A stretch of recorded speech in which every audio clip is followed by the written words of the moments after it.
Everybody, this is Jim at SP500chart.com. It is after the close on September 4th, 2012. This is going to be super short and sweet, and I think you probably know why. But we're going to do it anyway because that is my goal, to always have a video for you after the close, even if nothing much happens. And that is the case today. But even though nothing much happened, I still need to remind you that the website and this video are for educational purposes only.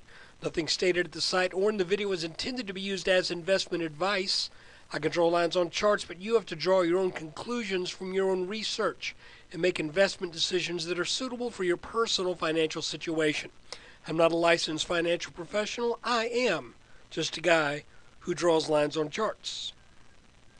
And we're looking at a 30-minute chart, and as you can see, once again, the S&P came down to this neckline area a little bit lower than maybe what it did before. But once there, started to find support, bounced back up. Where are the important lines? Same places. This neckline, important. If this breaks, then we will likely see a cascade of events that will take out this trend line, this rising trend line, and will take us to at least 1370, possibly lower. And, what can I say? It looked like we were going to be stuck between these two lines for a while, and lo and behold, that's exactly where we are. So it's, I think right now is probably mostly just, frankly, a waiting game. When is something going to give way? We could maybe adjust this line a little bit here and to make this a little bit nicer and neater if we wanted to. But you get the general picture. That high 1390s is serving as support. And I would think, frankly, at this point, it's going to take a move down below probably 1390 to get this thing really rolling downhill. So that's kind of it. Let's just real quick, I'm going to take a look at the Russell, because the Russell was something of an outlier today. Okay, here's a look at the Russell 2000 on a 2-hour chart, and what a completely different picture the Russell presents. I mean, look at that. This looks like a well-formed inverse head and shoulders that may even be part of an even larger inverse head and shoulders yet. How as bullish as this potentially looks, that just looks so different than the S&P.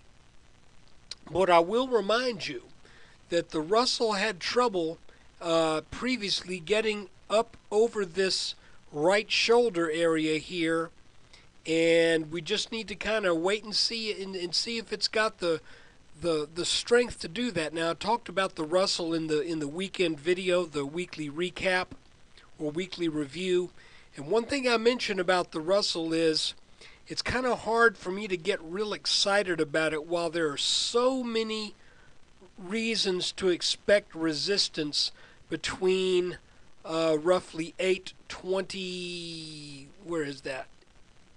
829, call it, 840s, and then up into the 860s. There's just so much here that could turn this back.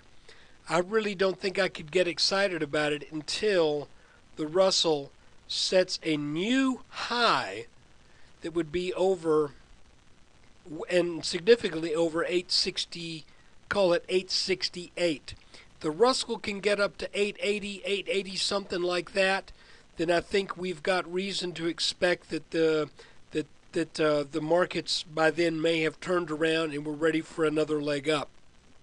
Right now, like I said, despite the bullishness of these patterns, I can't get that excited right now with what appear to be some significant headwinds in the immediate future. And it's also kind of hard to imagine the Russell mounting a huge rally in light of what the S&P appears to be doing. Let's take a look at it again on a daily chart. And here is our S&P daily chart. If you can ignore all of my markings, this sure looks like it's maybe wanting to turn over here, because we set a high back in April of 2011. We set a higher high back in April of 2012, and we're having trouble coming up and setting a new high. We did temporarily get above that level, but not for very long, and it just didn't hold. Additionally, if we back off to a 2-day chart and we look at this high and then these two highs, you can see that the S&P has failed to reach this red line right here. That may be a sign of weakening, that it just doesn't have the strength to do so. But hey, we're going to watch it day by day, and we're going to keep our eye on the Russell too, because that is an interesting looking chart. So let's just see. For right now in the S&P, this line is important, and if it breaks, then we're looking almost, I think, pretty clearly for 1370 or high 1360s minimum, and I'll say probably lower. So guys, thanks for watching. Take care of yourselves, and hope the markets treat you well tomorrow.